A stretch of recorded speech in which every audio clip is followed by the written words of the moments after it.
हरे कृष्णा। हम लोग हमारे इस प्रत्येक दिन के प्रभाती सत्र में भगवान की मुख निसृत वाणी श्री भगवद गीता को श्रवण कर रहे हैं।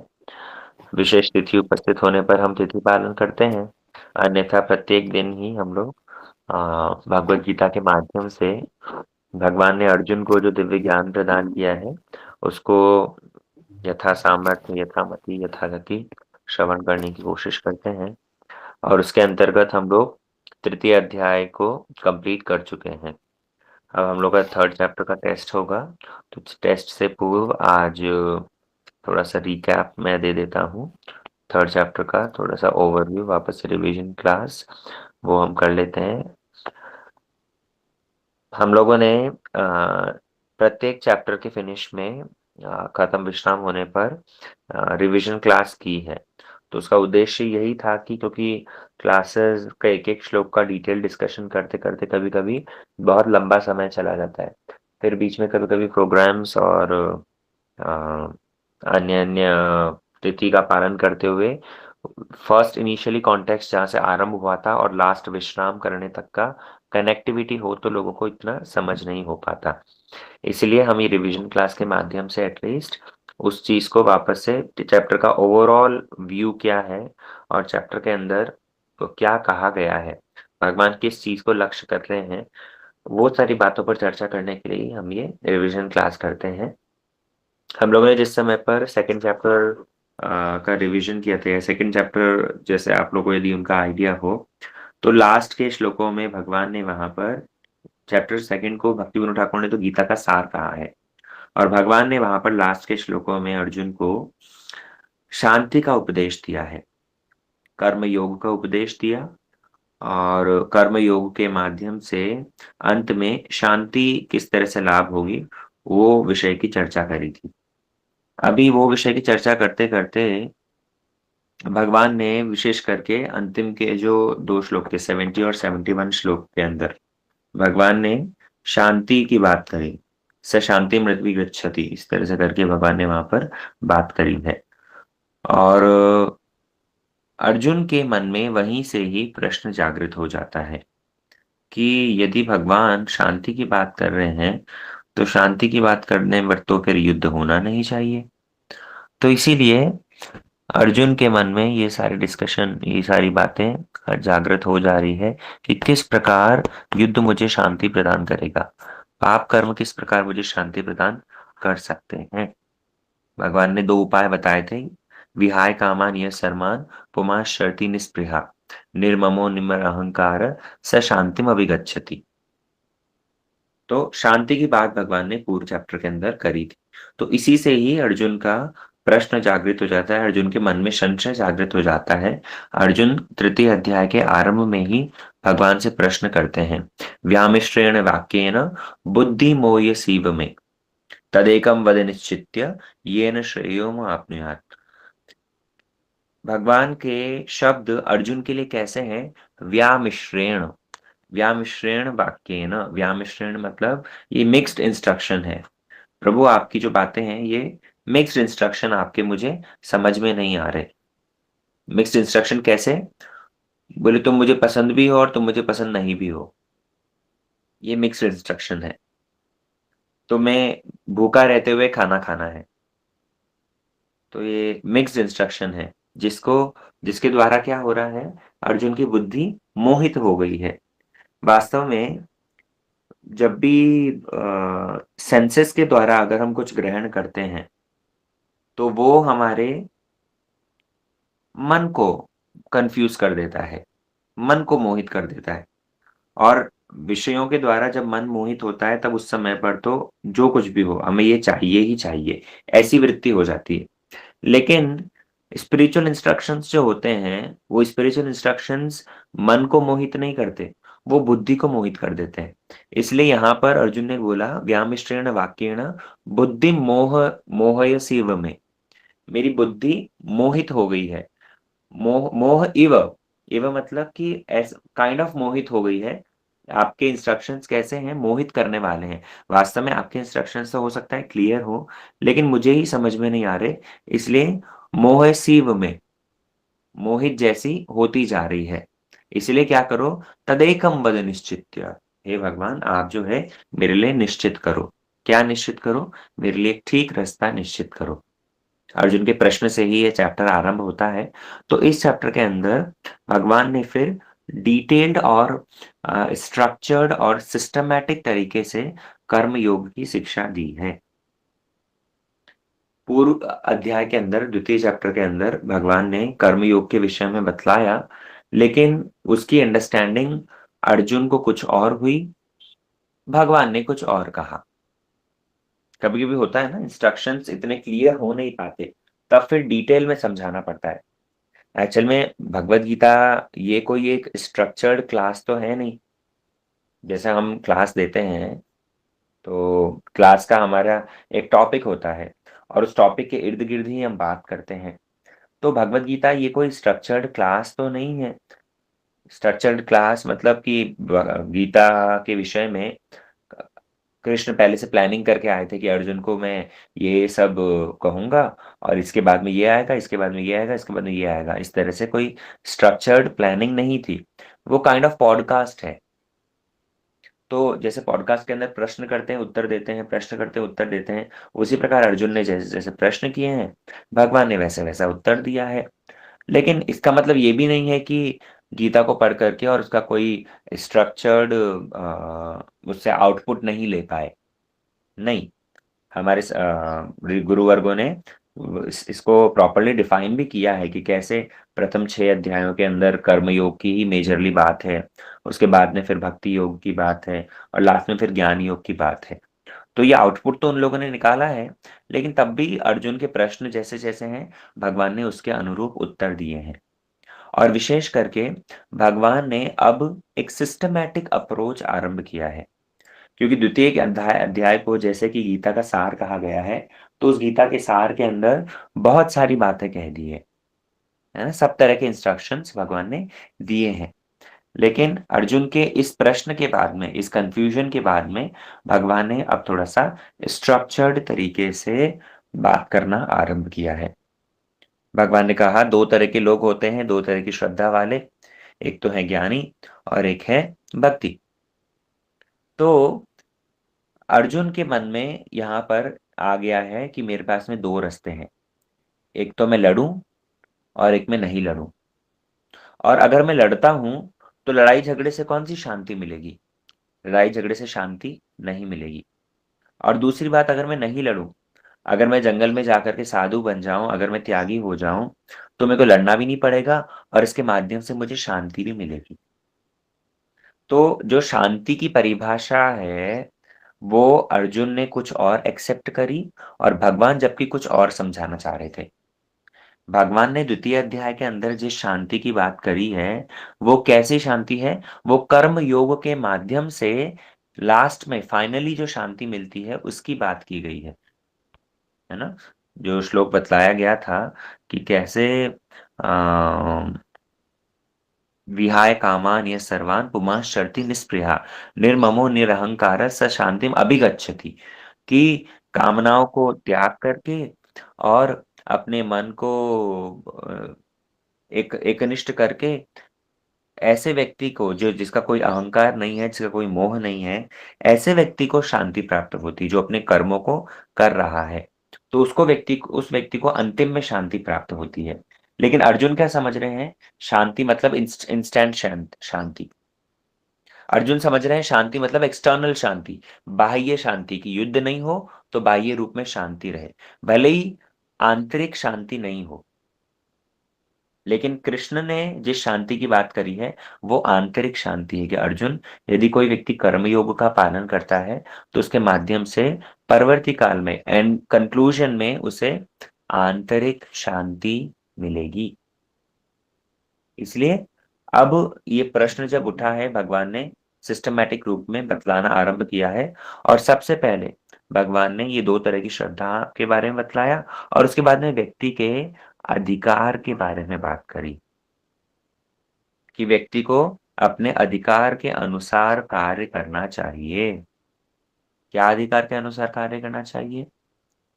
भगवान कह रहे हैं कि अर्जुन तुम क्षत्रिय हो, और क्षत्रिय होने के कारण तुम्हारा एक स्वभाव है, तुम्हारी एक योग्यता है, और उसके अनुरूप यदि अगर तुम कार्य नहीं करोगे तो उसमें बड़ी असुविधा होने वाली है। यहाँ पर दो तरीके के लोग हैं, देखिए, एक है आसक्त और एक है अनासक्त। अर्जुन क्या सोच रहे हैं कि एक है आसक्त और एक है अनासक्त। आसक्त व्यक्ति कौन है? जिनकी संसार में बड़ी आसक्ति है, और ये ही व्यक्ति संसारिक कर्तव्यों को करते हैं, अपने कर्मों को करने में इंगेज होते हैं। दूसरे जो अनासक्त है, ये अर्जुन की थिंकिंग है। अर्जुन सोच रहा है जो आसक्त व्यक्ति है वो ही कर्म करने में इंगेज्ड रहते हैं, लेकिन जो अनासक्त है, ये अनासक्त व्यक्ति ये कर्म करने में इंगेज नहीं रहते। ये आ, त्यागी हो जाते हैं, ये बैरागी हो जाते हैं, ये रिनाउंस हो जाते हैं वो जगत से। लेकिन कृष्ण अर्जुन को ये समझाना चाह रहे हैं कि अर्जुन, चाहे आसक्त हो चाहे अनासक्त हो, दोनों ही तरीके के लोग कर्म कर भी सकते हैं और नहीं भी कर सकते। आसक्त व्यक्ति भी कर्म करता है और आसक्त व्यक्ति भी कर्म नहीं कर सकता।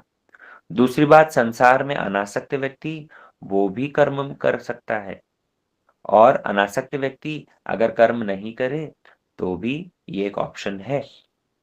तो भगवान की ये बातें जो है ना, ये भगवान की बातें बड़ी कॉम्प्लेक्स सी लगती है, बड़े कठिन उपदेश लगते हैं।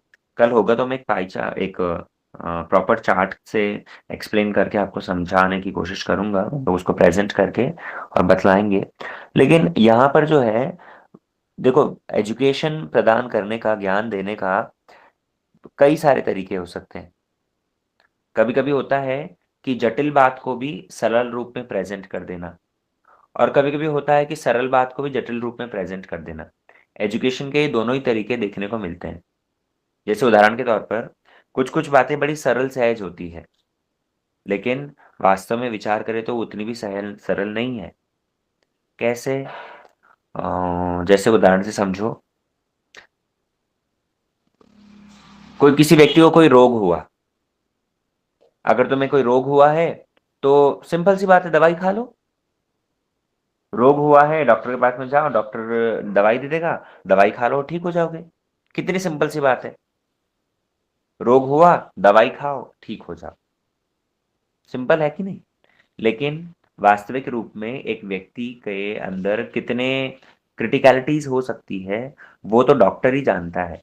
डॉक्टर के पास में यदि कोई व्यक्ति जाए, डॉक्टर जाकर के सीधा सीधा दवाई यदि लिख दे, उसके पास्ट हिस्ट्री यदि ना जाने, कौन सी दवाई उसको सूट करती है नहीं करती, या उसको बीपी है, उसको प्रेशर या शुगर है, या पूर्व हिस्ट्री क्या है, अगर वो सिर्फ चीज़ सब नहीं देखे और ऐसे रैंडमली दवाई लिख दे, तो वो दवाई हो सकता है उसको काम करे या ना करे, बल्कि ऑपोजिट रिएक्शन हो जाए।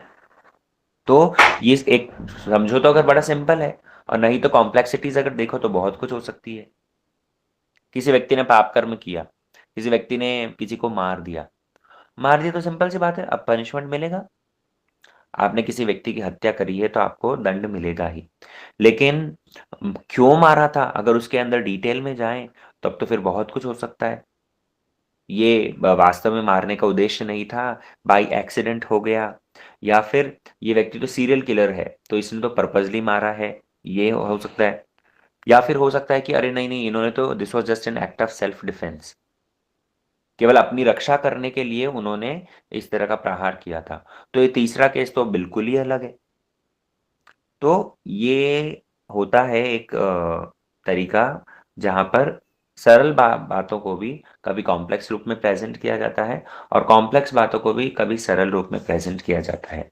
भगवान यहाँ पर जो अर्जुन को अब ज्ञान प्रदान कर रहे हैं, वो भगवान अर्जुन को बहुत विस्तार से अब एक एक चीज बतलाना चाह रहे हैं, है ना।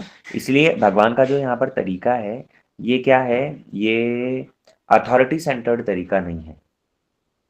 अथॉरिटी सेंटर्ड तरीका मतलब क्या? कि अर्जुन, मैं भगवान हूं और मेरी बातों को तुमको मानना पड़ेगा। इसलिए ये तो हो गया अथॉरिटी सेंटर्ड तरीका। लेकिन भगवान ने जो तरीका यूज किया है वो क्या है? वो विजडम सेंटर्ड है। विजडम सेंटर्ड मतलब क्या? कि भगवान अर्जुन को अर्जुन के सामने ही सारे ऑप्शंस रख देते हैं। उसको डिसीजन स्वयं लेने के लिए उसको सारी रीजनिंग दे करके उसके ऊपर छोड़ देते हैं। तो ये वाला तरीका भगवान अभी चयन कर रहे हैं। इस वाले तरीके को ग्रहण करने से, इस वाले तरीके को चयन करने से क्या लाभ है, समझना ध्यान से। इस वाले तरीके को चयन करने से व्यक्ति सेल्फ डिपेंडेंट हो सकता है। नहीं तो प्राय क्या होता है, अगर हम अथॉरिटी सेंटर्ड अप्रोच पर चलते हैं, माता पिता के लिए ये चीज़ बड़ा बड़ी ज़रूरी है। यदि आप समझें, यदि आपने अपनी संतान को हमेशा से कंट्रोल में रख करके उनको अथॉरिटी सेंटर्ड अप्रोच सिखाई है, तो उसके माध्यम से क्या होगा, जब भी कोई डिसीजन लेना होगा उस समय पर वो आपके ऊपर ही डिपेंडेंट होंगे। हाँ, बड़े लोगों से गाइडेंस हमेशा ज़रूरी होती है। ऐसा नहीं कि हमें कभी भी कोई हायर अथॉरिटी चाहिए ही नहीं, हम हमेशा अपने आप ही डिसीजन लें। नहीं, हमें हायर अथॉरिटी चाहिए, लेकिन उनसे कंसल्ट करके फाइनली जो डिसीजन लेने की कैपेसिटी है या डिसीजन लेने वाली बात है, वो व्यक्ति के ऊपर होना चाहिए। और वो व्यक्ति स्वयं व्यक्तिगत कब वो डिसीजन ले सकता है, जब उसको वैसा स्पिरिचुअल विजडम मिला हो। यदि उसे वैसा स्पिरिचुअल विजडम अगर नहीं मिला है, तो वो कभी भी उस तरह के डिसीजन मेकिंग में पार्टिसिपेट नहीं कर पाएगा। इसलिए भगवान ने अब तक अर्जुन को क्या कर रहे हैं, आप देखेंगे यदि, तो डिटेल रूप में उनको सारा ज्ञान भगवान देते चलेंगे। और जब अर्जुन इस चीज को मानो नहीं स्वीकार कर पाएंगे, तो भगवान लास्ट में फिर ये भी कह देंगे, सर्वधर्मान परित्यज्य माम एकम शरणम व्रज, कि अर्जुन चलो अब तक जो कुछ भी बताया, अगर तुझे बहुत कॉम्प्लेक्स लग रहा है, तो सारी बातों का सार यही है कि सर्वधर्मान परित्यज्य माम एकम शरणम व्रज, मेरी शरण में आ जा। ठीक है। तो भगवान फिलहाल जो है अभी ये विजडम सेंटर्ड अप्रोच को लेकर चलेंगे। भगवान अभी अर्जुन को एक एक स्टेप बाय स्टेप बतलाते हुए चल रहे हैं। चलिए आगे बढ़ते हैं। तो आसक्त व्यक्ति, जिसकी संसार में आसक्ति है, वो कर्म कर भी सकता है और वो कर्म नहीं भी कर सकता है। तो जो व्यक्ति संसार में आसक्त है लेकिन कर्म नहीं करना चाहता, ऐसे व्यक्ति की बात भगवान ने छठे श्लोक के अंदर करी है। कर्मेंद्रियाणि संयम्य या आसते मनस स्मर, इंद्रियाणि विमूढ़ात्मा मिथ्याचार स उच्यते। ऐसे व्यक्ति को भगवान ने मिथ्याचारी कहा, जो व्यक्ति की आसक्ति तो है लेकिन कर्म करना नहीं चाहता। फल चाहिए लेकिन कर्म नहीं करना, irresponsible type of behaviour. Irresponsible किसे कहा जाता है, कि आप आपसे कुछ ना कुछ एक्सपेक्टेड है, लेकिन आप वो अपना एक्सपेक्टेड कर्म, आप वो एक्सपेक्टेड क्रिया कर नहीं रहे हो, तब ऐसे व्यक्ति को इररिस्पॉन्सिबल कहा जाता है। तो भगवान ने उन व्यक्तियों के लिए शब्द व्यवहार किया, वो है मिथ्याचारी। दो शब्द व्यवहार किए हैं, मूढ़, इंद्रियार्था विमूढ़ आत्मा मिथ्याचार से उच्यते। वो मूढ़ है, वो मूर्ख है और वो मिथ्याचारी है। क्यों मिथ्याचारी है, क्योंकि वो अंदर ही अंदर तो उसके क्रेविंग है, क्रेविंग इंटरनली, रिनाउंस्ड एक्सटर्नली। अंदर ही अंदर तो उसको बहुत कुछ प्राप्त करने की इच्छा है, लेकिन बाहरी रूप में साधु वेश धारण कर लिया है। इसलिए भगवान अर्जुन को ये इन मिथ्याचारियों को एकदम रिजेक्ट कर देते हैं। नहीं, बोले अर्जुन ऐसे बात नहीं बनेगी। अगर किसी व्यक्ति के मन में बहुत कुछ प्राप्त करने की आसक्ति है, बहुत कुछ लालसाएं हैं, और सोचता है कि नहीं मैं त्यागी हूं, मैं साधु हूं, तो भगवान कह रहे हैं वो मूर्ख है। और अगर वो लोगों को भी यही बिलीव करवाता है कि मैं साधु हूं, तो भगवान कह रहे हैं वो मिथ्याचारी है। ऐसे व्यक्तियों के लिए भगवान ने दो शब्द व्यवहार किए हैं ना, मूढ़ और मिथ्याचारी। मूढ़ क्यों, क्योंकि वो स्वयं अपने आप को मूर्ख बना रहा है। वो मन में तो इतनी सारी लालसाएं हैं और सोचता है कि मैं रिनाउंस्ड हूँ, मैं त्यागी हूँ, मेरा कर्म करने में, कर्तव्य करने में मुझे, मेरा को मुझे I am not, I don't deserve to do कर्मास। अगर वो ऐसा सोचता है, तो वो व्यक्ति मूर्ख है। क्यों, क्योंकि मन ही मन उसके बहुत सारी इच्छाएं हैं। दूसरी बात, यदि वो संसार को भी यही जताना चाहता है कि मैं त्यागी हूं, मेरा कोई कर्तव्य है नहीं, तो ऐसे में वो मिथ्याचारी है। इसलिए कृष्णा कहते हैं ऐसे जो प्रीमेच्योर रिनंसिएशन होता है ना, जो अपरिपक्व अवस्था में त्यागी हो जाते हैं, वो ऐसे मिथ्याचारियों से दूर रहो। और अर्जुन, तुम्हें ऐसा मिथ्याचारी नहीं बनना है।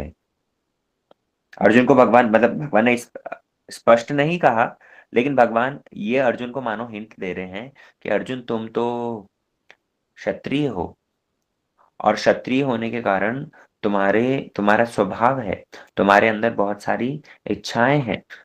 तो क्षत्रिय होने पर यदि तुम फोर्सफुली त्यागी हो जाओ, तुम्हारे मन में तो बहुत कुछ राज्य प्राप्ति की लालसा रहे, आसक्त रहो तुम, और बाहरी रूप में तुम यदि जंगल में चले जाओ, युद्ध से बचने के लिए, अपने कर्तव्य से बचने के लिए यदि जंगल में चले जाओ और सोच रहे हो कि इससे तुम्हें शांति मिलेगी, तो वास्तविक रूप में ये मूर्खता ही होगी। तुम अपने आप को भी मूर्ख बना रहे हो और परवर्ती काल में मिथ्याचारी भी हो जाओगे। इस तरह से भगवान ने अर्जुन को ये मिथ्याचारी बनने से मना किया। और भगवान ने कहा कि मिथ्याचारी होने की बजाय तुम अधिकार के अनुसार अपने इंद्रियों को नियुक्त करो। भगवान ने स्पष्ट वर्णन कर दिया, कर्मेंद्रिये कर्म योगस्त सविशिष्यते, कि कैसे अपनी इंद्रियों को कर्म करने में नियुक्त करना ही बुद्धिमानी है। क्यों? क्योंकि इंद्रियों को नियुक्त करे बिना व्यक्ति अपना जीवन भी यापन नहीं कर सकता। अरे कर्म करे बिना कौन रह सकता है? कोई भी रह नहीं पाता। हमने अपने जीवन यापन करने के लिए भी कर्तव्यों को करना ही पड़ेगा, वो बहुत ज़रूरी है। अर्जुन यदि प्रश्न करे कि कर्तव्यों को करने से ही तो बंधन मिलता है? अरे जो कुछ भी हम कार्य करते हैं उसके माध्यम से पाप होता है, पाप और पुण्य जाने अनजाने होता ही है, तो उसके माध्यम से ही तो बंधन मिलता है। तब भगवान ने एक सूत्र दे दिया कि नहीं अर्जुन, यज्ञार्थात् कर्मण्योऽन्यत्र लोकोऽयं कर्म बंधनम, तदर्थम कर्म कौन्तेय मुक्त संग समाचर। कि अर्जुन, यदि यज्ञ के लिए कर्म किया जाए, यज्ञ अर्थात यज्ञ पुरुष भगवान, उनके लिए यदि कर्म किया जाए तो उसके अंदर बंधन नहीं होता। वो कर्म करते हुए भी व्यक्ति यज्ञ से बंधन से मुक्त हो जाता है। और भगवान ने उस समय पर एक पूरा बड़ा साइकिल बतला दिया कि कैसे इस जगत के सृष्टि में ही, आरंभ में ही ये यज्ञ की व्यवस्था की गई है। अब ये जो यज्ञ की व्यवस्था है, इसको आप बड़े सिंपल तरीके से यदि समझना चाहें, डिटेल में नहीं जाएंगे, वो हमने पूरे एक चार्ट के माध्यम से समझाया था कि कैसे पर्जन्याद अन्न संभव, वो वाला जो दो श्लोकों की चर्चा करी थी आप लोग प्रीवियस क्लासेस के अंदर, उसको समझ सकते हैं। अन्नाद भवन्ति भूतानि, पर्जन्याद अन्न संभव, यज्ञाद भवति पर्जन्यो, यज्ञ कर्म समुद्भव, कर्म ब्रह्मोद्भवम विद्धि, ब्रह्मक्षरा समुद्भव। ये सारे, ये दोनों श्लोक 14 और 15 का हमने बहुत डिटेल डिस्कशन किया था। तो उस साइकिल के माध्यम से भगवान कहना क्या चाह रहे हैं? भगवान मानो अर्जुन को ये बतलाना चाह रहे हैं कि अर्जुन, हम सब के सब एज एन इंडिविजुअल किसी एक बड़े ग्रुप के साथ में एसोसिएटेड हैं। हम सब एक किसी बड़े होल के साथ में एसोसिएटेड हैं। और क्योंकि हम इतने सारे ग्रुप के साथ में, इतने सारे लोगों के साथ में एसोसिएटेड हैं, तो इस कारण हमें हमारे कुछ ना कुछ रिस्पॉन्सिबिलिटीज बनती है, कुछ रेसिप्रोकेशन बनता है, कुछ एक्सचेंजेस बनते हैं।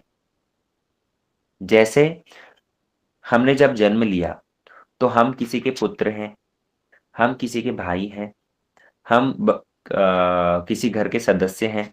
हम बड़े होंगे तो किसी के पति बनेंगे। हम किसी स्कूल के स्टूडेंट हैं। हम किसी सोसाइटी के मेंबर हैं।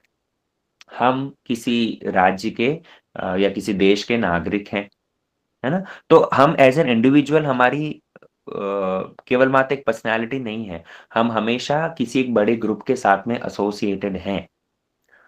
और क्योंकि हम एक ग्रुप के साथ में एसोसिएटेड हैं, तो हमारी कुछ ना कुछ रिस्पॉन्सिबिलिटीज हैं। जब हम परिवार के पुत्र हैं तो हमारी उनके प्रति कुछ रिस्पॉन्सिबिलिटीज हैं। जब हम सोसाइटी के मेंबर हैं तो सोसाइटी के कुछ हमारे रिस्पॉन्सिबिलिटीज हैं।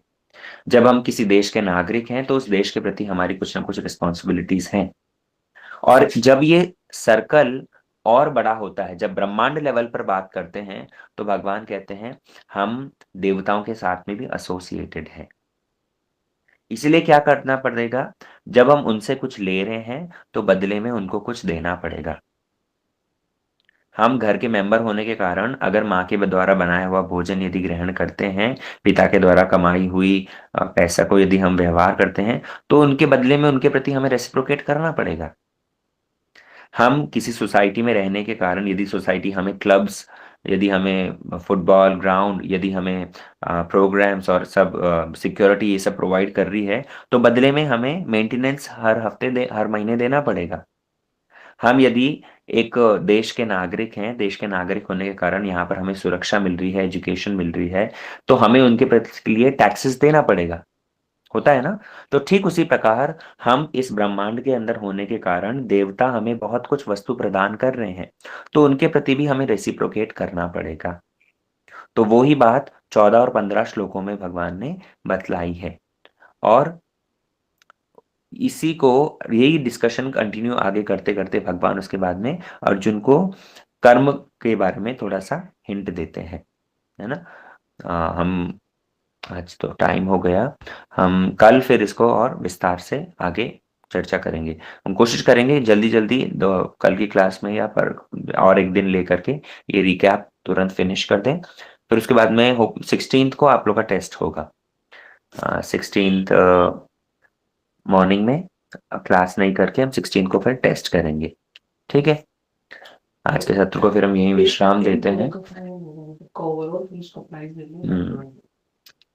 और हम लोग की जो इतनी सारी क्लासेस हुई हैं, मतलब 4 चैप्टर के 4 टेस्ट हुए थे, फिर ओवरऑल इसका एवरेज स्कोर जो है वो हम मई बिगिनिंग में करके, और उसके बाद में फिर हरिद्वार हम लोग का जो गुरुदेव महाराज की भागवत कथा है वहां पर, फिर उसके बाद में फिर प्राइज डिस्ट्रीब्यूशन और सारा प्रोग्राम होगा। ठीक है, कल केशव व्रत आरंभ हो रहा है। एक स्पेशल अनाउंसमेंट आप लोग सुन लीजिए, कल केशव व्रत आरंभ हो रहा है। केशव व्रत के विषय में डिटेल्स और आपको ग्रुप पर भेज दी जाएगी, लेकिन साधारण रूप में इस केशव व्रत के अंदर हमारे गुरुवर्गों ने 1 महीने तक तुलसी और शालग्राम की सेवा का विधान बतलाया है। तो जिन लोग के यहाँ शालग्राम है वो शालग्राम जी की सेवा स्पेशल रूप में कर सकते हैं, क्योंकि अभी जब जैसे धीरे धीरे गर्मी बढ़ रही है तो दोपहर के समय पर शालग्राम जी को जल के अंदर रखा जाता है, मतलब जो एक जल के पात्र के अंदर उनको रख करके और धारा उनके ऊपर कॉन्टिन्यूसली प्रवाहित होते रहे, इस तरह का व्यवस्था भक्त लोग करते हैं। और अभी जो 4 बजे, 4 साढ़े 4 बजे जब ठाकुर जी को जगाते हैं शाम में, तो उस समय पर ठाकुर जी को ठंडे पेय पदार्थ भोग लगाने का भी विधान हमारे मठों में देखने को मिलता है। और विशेष करके तुलसी जी की सेवा, तुलसी भी जल धारावत तुलसी की सेवा के लिए भी भक्त लोग व्यवस्था करते हैं। नित्य प्रति आप अंततः अगले 1 मास तक तो रोज तुलसी के अंदर जल दे करके तुलसी की सेवा करना, तुलसी की आरती करना, उनको पुष्प इत्यादि अर्पण करके एक वृंदाष्टकम है, सो ये वृंदाष्टकम आप लोग गान कर सकते हैं। और डिटेल इसके विषय में आपको और ग्रुप पर हमारे प्रभु जी आपको सेंड कर देंगे। ठीक है, अगले 1 महीने तक ये केशव व्रत आप लोग पालन करने से, ये तुलसी देवी की सेवा करना बहुत आवश्यक है। ये तुलसी देवी ये कृष्ण भक्ति प्रदायिनी है। हम कहते हैं ना, कृष्ण भक्ति प्रदय देवी, तो ये कृष्ण भक्ति प्रदान करने वाली श्री तुलसी देवी की सेवा पूजा आप लोग अगले 1 महीने तक तो बहुत निष्ठा पूर्वक करें। केशव व्रत के अंदर विशेष सेवा का विधान गुरुवर्गों ने ये दिखलाया है। ठीक है, आज के सत्र को हम लोग यहीं विश्राम देते हैं। कल फिर हम लोग रिमेनिंग श्लोक्स के ऊपर चर्चा करके 3rd चैप्टर रिकैप करेंगे। हरे कृष्ण, गौर प्रेमानंदे, हरि हरि बोल।